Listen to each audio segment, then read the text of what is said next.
Olá a todos! Vamos dar início a mais uma aula do componente de Biologia.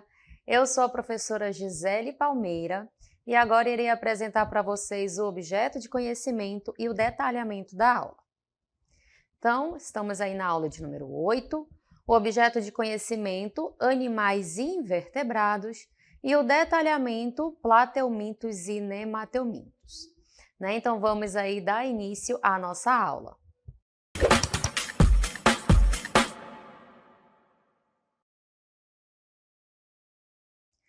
Então, nesse momento, vamos estudar sobre grupos dos invertebrados. Existe uma grande diversidade desses animais, só que nós vamos estudar dois grupos em específico. Vamos iniciar conhecendo sobre os plateumintos. Vamos observar aí que ele faz parte do filo Plateumintes. Ele apresenta uma característica bem importante, por isso ele tem essa denominação plateumintos, porque esse nome vem do grego, onde plat significa achatado e eumin significa verme. Então, quando a gente fala do grupo dos plateumintos, a gente fala dos vermes que apresentam um corpo achatado, por conta aí de seu corpo ser achatado nessa região dorso-ventral. Então, essa imagem aí ao lado apresenta para a gente uma espécie que faz parte dos plateumintos e a gente consegue observar essa característica. Ele vai ter esse corpo achatado. Então, quando falarmos dos plateumintos, vamos lembrar dessa principal característica para diferenciar dos outros grupos dos invertebrados. Vamos conhecer um pouquinho mais sobre eles. Quanto ao habitat, são do ambiente aquático, como oceanos, rios e lagos, mas também podem ser encontrados em ambientes terrestres e úmidos. Quanto ao modo de vida, ele pode apresentar um modo de vida livre nesses ambientes aquáticos ou úmidos, mas também ele pode se tornar um parasita. A gente vai observar a relação desses vermes como parasita. A gente sabe aí que o parasita é aquele tipo de relação onde um vai se beneficiar e o outro vai se prejudicar. Então, ele pode ocasionar ali doenças, por exemplo, para os seres humanos. E quanto à simetria, a gente fala do processo de divisão do corpo dessa espécie. Quando a gente fala que ele tem uma simetria bilateral, essa palavra bi significa dois e lateral lados. Então, significa dizer que ele vai ter dois lados no seu processo de simetria. Então, eu tenho aqui a representação dessa espécie de corpo achatado. Se eu passar uma linha aqui no meio, dividindo essa espécie, o que eu vou ter no final? Dois lados iguais. Por isso que ele tem essa simetria bilateral, tá? Uma outra característica é o processo de digestão. Ele vai apresentar um tubo digestório incompleto. Por que ele é incompleto? Porque ele vai ter apenas a boca. O seu processo de digestão é extracelular, ou seja, fora da célula, e também intracelular, dentro da célula. E aqui eu tenho uma imagem que representa essa espécie, que é uma planária, o nome dela. A gente observa aqui nessa imagem, esse corpo achatado, que é a principal característica desse grupo. E aqui em verde eu tenho uma representação do sistema digestório, Então, o sistema de digestão. Eu tenho aqui a representação do intestino, eu tenho aqui a representação da boca, eu tenho aqui a faringe, que faz parte do processo de digestão dessa espécie, e observem que ela tem somente um único orifício, que é a boca. Então, é pela boca que vai ocorrer o processo de entrada de alimentos. Ela não vai ter um outro canal. Então, o que entra e o que sai vai ser por esse único canal, tá bom? E aí a respiração é cutânea, por difusão, através do revestimento que encobre essa espécie, ocorrem as trocas gasosas do gás carbônico pelo gás oxigênio, tá? Então é cutânea porque é pelo seu revestimento, tá? Dessa espécie. Vamos observar também outras características dessa planária, A gente observa aqui novamente o sistema digestivo, o sistema de digestão. Observe que ele tem somente a boca para entrada de alimentos e saída. Temos aqui tudo que está em verde representa o que faz parte desse sistema digestivo. Tem a faringe, por onde ele percorre, né, e todos os canais que levam esses nutrientes. Nessa imagem ao lado, eu tenho a representação do sistema nervoso, que está em vermelho. Então, ele vai apresentar gânglios no sistema nervoso e observem que aqui em todo o seu corpo ele vai ter a presença de nervo. O nervo transverso, esse nome porque, olha, a gente observa que ele vai percorrer todo o corpo dessa espécie. E o nervo lateral, que a gente observa aqui, ó, na lateral do seu corpo. Quanto ao sistema excretor, tem células que fazem parte desse sistema excretor e poros também. E o sistema reprodutivo, né, são seres hermafroditas, eles vão apresentar tanto ovários quanto testículos no seu sistema de reprodução. Tá? Então, a gente tem aqui o poro genital, a representação do testículo, ovários, que fazem parte ali do sistema reprodutivo. Né? E aí, falando de reprodução, a gente vai observar que ele apresenta um tipo de reprodução que é assexuada e reprodução sexuada também. Vamos iniciar observando o tipo de reprodução chamada de assexuada, onde não ocorre a variabilidade genética. Então, vamos observar aqui com calma, olha só. Lá na primeira imagem, eu tenho a representação de uma planária. Né? Então, nesse processo de reprodução assexuada, a gente chama ela de fragmentação. O que é a fragmentação? Ela vai se fragmentar, é como se ela estivesse quebrando, dividida em partes. Então, observem que essa planária ela se dividiu em quantas partes? Em 3 partes. Né? Eu tenho ali aquela parte da cabeça, como se fosse a parte central e a parte final. Ela se dividiu em 3. Nessa reprodução assexuada, o processo de fragmentação, onde ela se fragmentou em 3 partes, ela vai se regenerar. Observem que ela vai se regenerando e dessas 3 partes que foram fragmentadas, no final eu vou ter 3 planárias, tá bom? Então, essa reprodução é chamada de assexuada, não tem variabilidade genética, ocorre o processo de fragmentação e regeneração desse tecido até formar aqui o organismo completo desse invertebrado. Quanto à reprodução sexuada, o que a gente vai observar aí na imagem? Né, a gente já sabe que ele é um hermafrodita, ele apresenta tanto ali o sistema masculino quanto feminino. E aí, quando 2 espécies se encontram, elas formam essa forma aqui de cópula, né? Elas ficam aqui grudadinhas, juntinhas, para que ocorra ali a troca de material genético, né? Então, a gente na reprodução sexuada já tem a variabilidade genética, porque vai ter trocas aqui de genes do esperma, dos testículos, com as células que estão presentes ali nos ovários. Tá? Então, nesse processo, elas vão liberar ali os casulos, né, os ovos, que vão se desenvolvendo e formando ali jovens planárias, tá bom? Então, aqui é a reprodução sexuada das planárias, onde ocorre aqui esse processo de cópula para que ocorra a fecundação nessa espécie. E aí existe também uma classificação dos plateumintos. Né? A gente tem a classificação chamada de turbelária, onde a gente encontra essa espécie chamada de planárias, que a gente observou nas imagens anteriores, a gente observa esse corpo achatado dessa espécie. Temos também uma outra classificação que é chamada de trematoda. Dentro desse grupo, a gente vai encontrar, por exemplo, essa espécie, né, que são os esquistossomos, que a gente vai já conhecer um pouquinho mais sobre eles. Vamos ver que ele está relacionado ali com outras doenças. Né? E temos mais um grupo, que é o grupo chamado de cestoda, onde a gente encontra esse outro verme de corpo achatado, né, que tem esse corpo mais alongado, que é a famosa tênia. Né? Então, a gente tem uma espécie chamada tênia solium nessa imagem, para fazer essa representação. E aí, a gente vai falar um pouquinho mais sobre os esquistossomos. Olha só, a gente observa que aqui já tem uma certa diferença nesse grupo.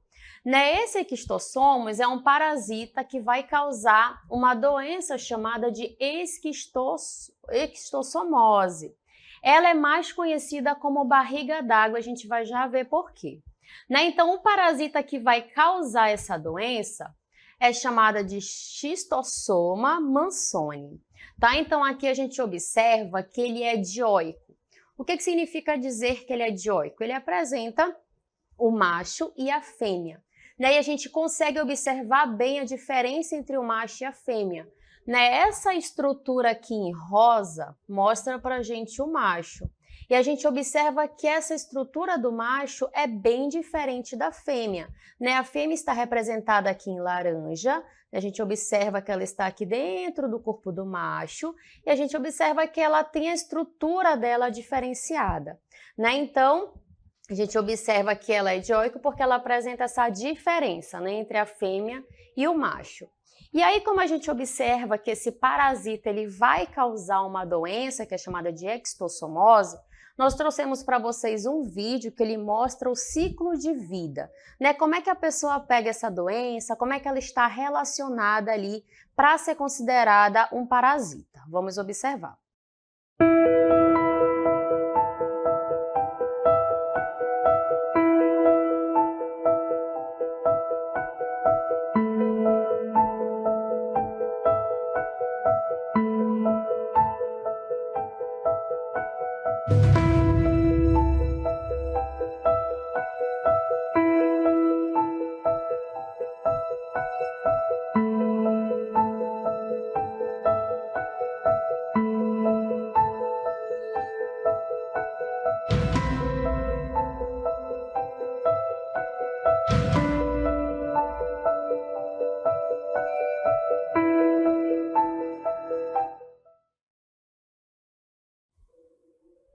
Muito bem, A gente observou que além da espécie humana que apareceu aí no final do ciclo, a gente viu a relação desse verme, que é um parasita, mas também a gente viu a presença de um caramujo. Então, para a gente entender a relação do caramujo com o parasita e a espécie humana, eu vou passar o vídeo novamente e vou explicando para vocês esse ciclo de vida.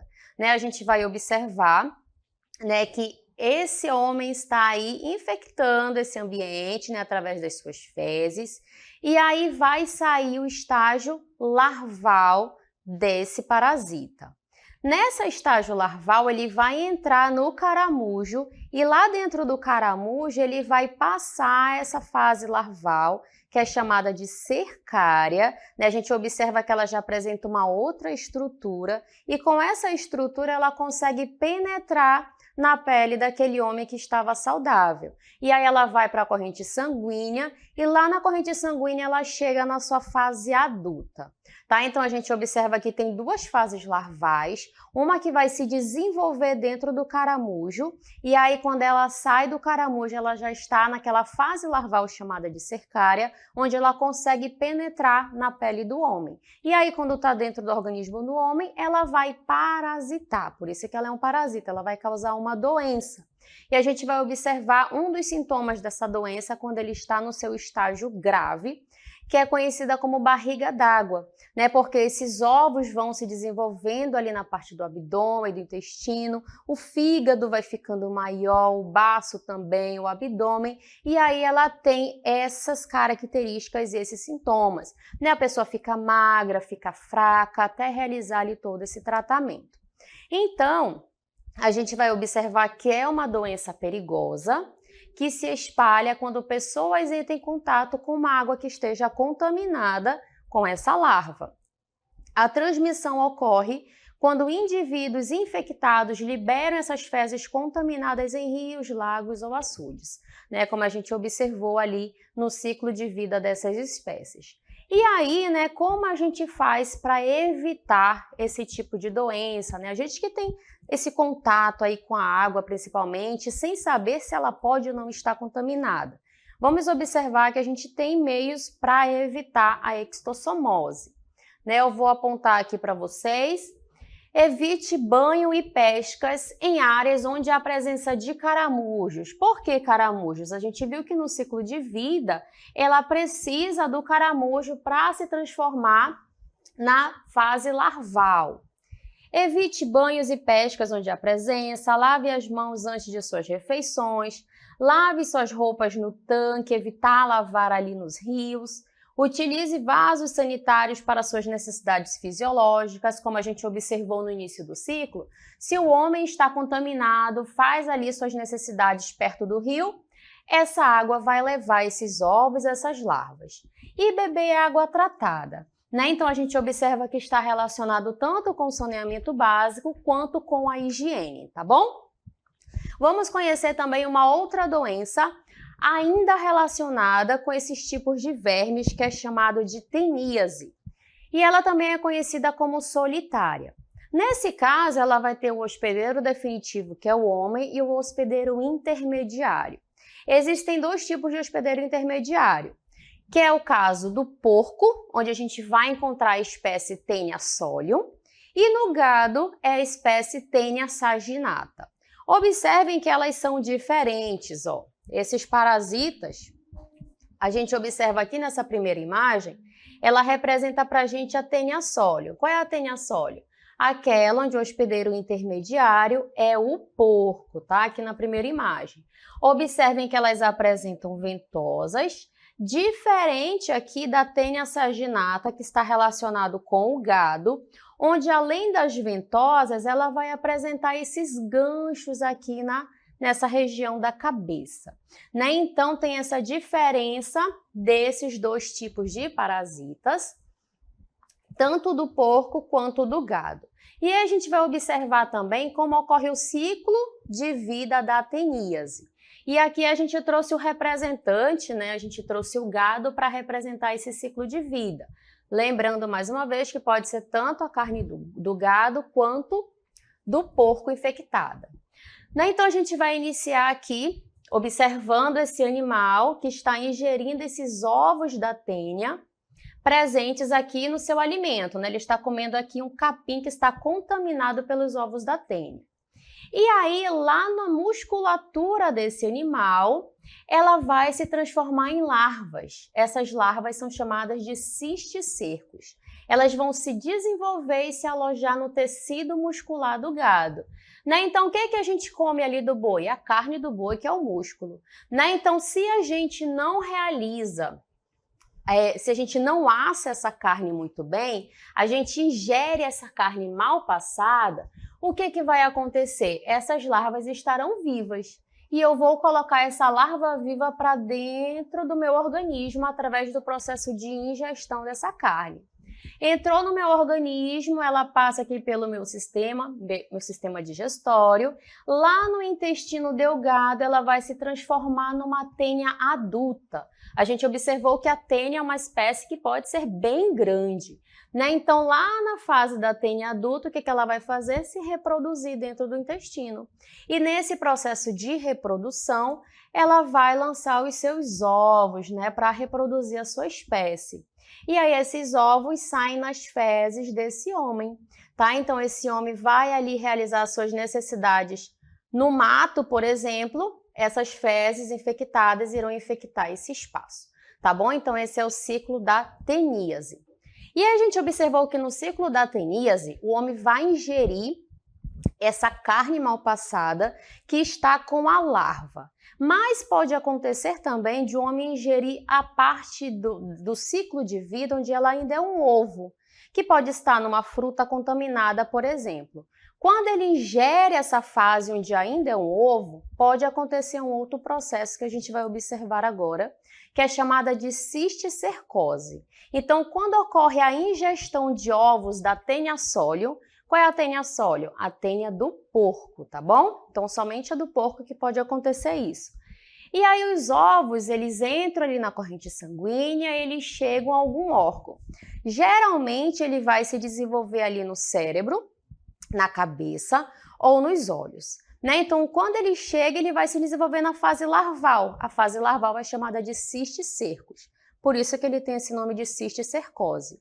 E aí, nesse caso, o homem faz o papel de hospedeiro intermediário. E aqui nessa imagem, eu tenho a imagem como se fosse um raio-x, né?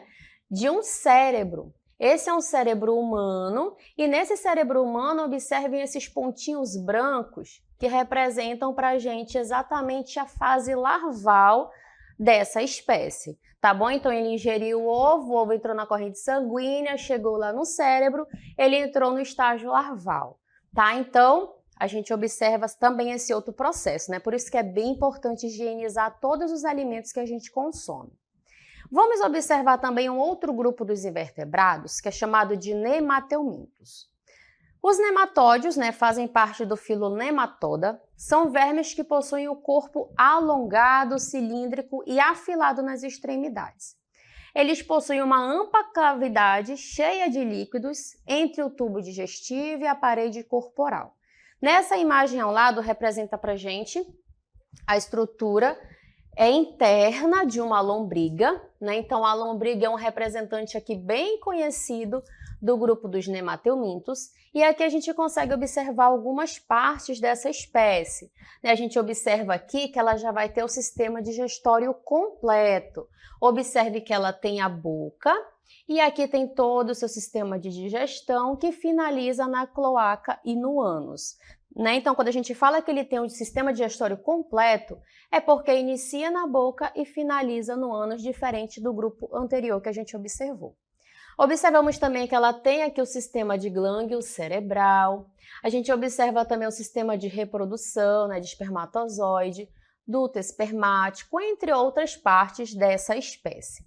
Então, a gente tem aí um pouco da anatomia dessa lombriga. E a gente vai observar onde elas podem ser encontradas. Olha só. São encontrados em diferentes habitats, ambiente terrestre, marinho e de água doce. Algumas espécies são parasitas que podem ser observadas, portanto, no corpo de outros seres vivos. Então, a gente observa novamente aí a ação desses vermes como parasitas.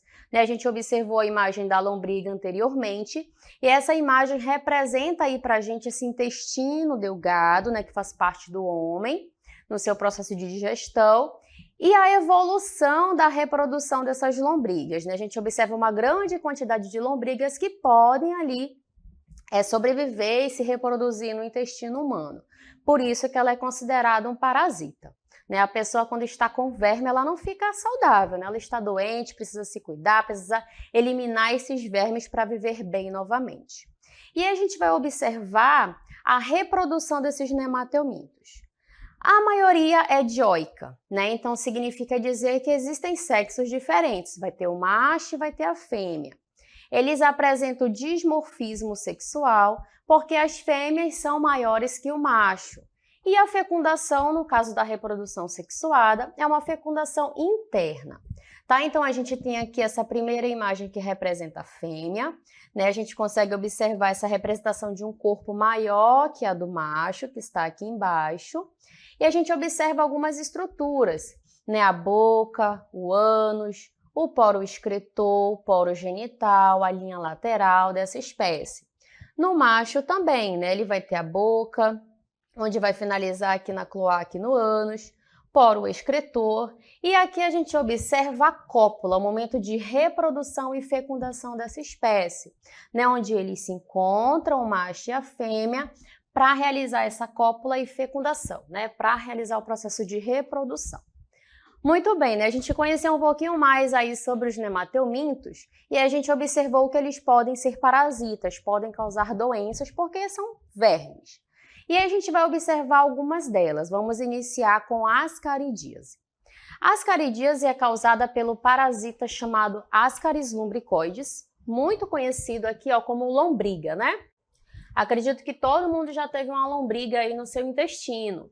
E aí a contaminação, ela ocorre por ingestão de alimentos contaminados com ovos, Então os ovos aí dessas espécies estão no alimento, você não lavou o alimento direito, ingeriu, ele rapidamente já entrou ali no seu organismo. E o que acontece quando ele entra no organismo? A gente tem aqui uma representação do ciclo do Ascaris lumbricoides e a gente observa as suas fases. A gente tem aqui a eliminação desse homem, com essas fezes, com larvas. Vai ter um ovo que não foi fertilizado e um ovo que foi fertilizado nesse processo de reprodução. Esse ovo que foi fertilizado, o que vai acontecer? Vai ocorrer processos de mitose nessa célula até que ela vai se transformar em um embrião. A gente tem aqui um ovo contendo um embrião. Nessa fase aqui, se ele estiver no alimento, por exemplo, ocorre a ingestão, O homem se alimentou com esse ovo contendo o embrião e ingeriu. foi para dentro do seu corpo. E aí, nesse processo, ele vai passar pelo sistema digestório, vai chegar no intestino delgado, ocorre a absorção dele pelo sistema circulatório, e aí, quando ele entra na circulação, ele migra até os pulmões. Então, observa que ele pode ficar aqui, ele fica aqui no pulmão, numa da fase do seu ciclo. E aí, quando ele chega no pulmão, essas larvas, elas migram do pulmão e são engolidas novamente quando a pessoa tosse ou espirra. Então, aquela larva está contaminada no pulmão, a pessoa tossiu, espirrou. Nesse processo, ela volta novamente para o canal que faz parte do sistema de digestão. E aí, ela é engolida novamente e volta aqui, para o intestino delgado. E aí ela se transforma no adulto e ela vai se reproduzindo. Vai ter o macho, vai ter a fêmea, e aí elas se reproduzem, colocam seus ovos e os ovos saem nas fezes, tá bom? E aí elas podem se proliferar, podem ter muitas lombrigas ali morando no intestino. É necessário ele tomar os remédios ideais, para eliminar essas vermes. Além disso, vamos observar também uma outra doença chamada de filariose, também conhecida como elefantíase. Ela é causada por um outro nematilminto, outro nematóide, que é chamado Cuchereria bancroft, Esse nomezinho aí difícil mesmo, é o nome da espécie, o qual é adquirido por meio da picada de um mosquito, o mosquito Culex. E aqui essa imagem representa para a gente como acontece essa transmissão. Então, o mosquito ele vai picar e liberar a forma infantil ali dessa fase larval do parasita. Então, a gente observa aqui que ele liberou. O parasita ele vai se desenvolver até a fase adulta nos vasos linfáticos que estão presentes no nosso corpo. Esses vasos linfáticos ele têm a importância de drenar o líquido que está presente no nosso corpo e voltar ali para o sistema circulatório. Então, a fêmea do parasita ela vai liberar pequenas larvas nos vasos sanguíneos. E aí, quando o mosquito pica essa pessoa que está contaminada, ele se alimenta do sangue com as larvas do parasita. E aí, essas larvas do parasita chegam no intestino do mosquito.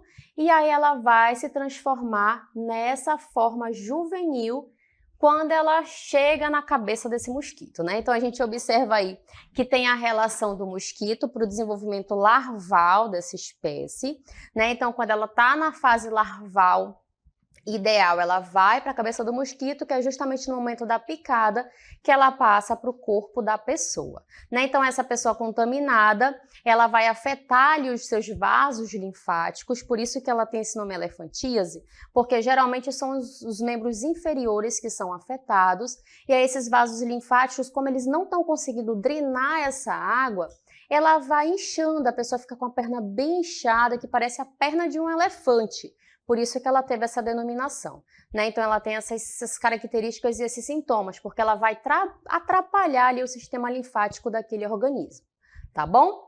E temos mais uma que é conhecida como bicho geográfico, que é causada pelo Ancylostoma brasiliensis, Então, a gente tem aí o ciclo de vida dessa espécie, a gente observa que a gente tem a relação com os animais, que pode ser um gato ou um cachorro que esteja contaminado. E aí os ovos nas fezes dos animais dos hospedeiros, A gente observa aqui essa representação. E aí do ovo ela vai se transformar na fase larval, onde ela vai eclodir no ambiente. Essa fase larval se desenvolve em fase infecciosa e é nessa fase que ela consegue penetrar na pele humana. E aí, quando ela penetra na pele humana, a gente observa que ela fica nessa região, porque lá ela consegue se reproduzir. E ela vai formando caminhos, E esses caminhos que ela forma, por exemplo, aqui no pé desse homem, gera coceira, gera dor, porque ela vai percorrendo caminhos. E aí, é importante a gente ressaltar também, o uso dos calçados, A gente andar ali calçado, porque a gente não sabe se aquele ambiente está contaminado. Porque se estiver, por exemplo, essa fase larval do bicho geográfico, ele vai penetrar principalmente na região dos pés, que é onde a gente está pisando ali naquela grama, naquela areia. E aí é nessa região que ele vai ficar, né? Ele fica ali na pele se desenvolvendo e percorrendo um caminho. Por isso que ele tem esse nome de bicho geográfico, né? Que ele vai formando aí como se fosse um mapa, né? Porque ele tem essas divisões, tá bom? E aí a gente trouxe um quadro para vocês que mostra para a gente a diferença dos plateumintos e nemateumintos. Nós vimos que são dois grupos que fazem parte dos invertebrados. São vermes, mas eles são diferentes. E a gente vai relembrar com vocês as principais diferenças. No caso dos plateumintos, são vermes achatados, como a gente observou a planária. No caso dos nemateumintos, são vermes que são cilíndricos, como a gente observou no caso da lombriga. Uma outra característica, né, que a gente observa aqui novamente nas imagens, a planária com seu corpo achatado, e a lombriga com seu corpo cilíndrico e mais alongado, afilado nas extremidades. Temos uma outra característica que é o tubo digestório. Lá nos plateumintos, o tubo digestório ainda é incompleto, ele vai ter somente um único canal, que é a boca. No tubo digestório completo dos nemateumintos, ele vai ter a boca e o ânus, tá bom? Então, lá nos plateumintos, nas planárias, é incompleto, e nos nemateumintos são completo, porque vai ter boca e vai ter ânus, tá? Então, a gente conheceu aí dentro do grupo dos invertebrados os plateumintos e os nemateumintos. Espero que vocês tenham compreendido essa aula.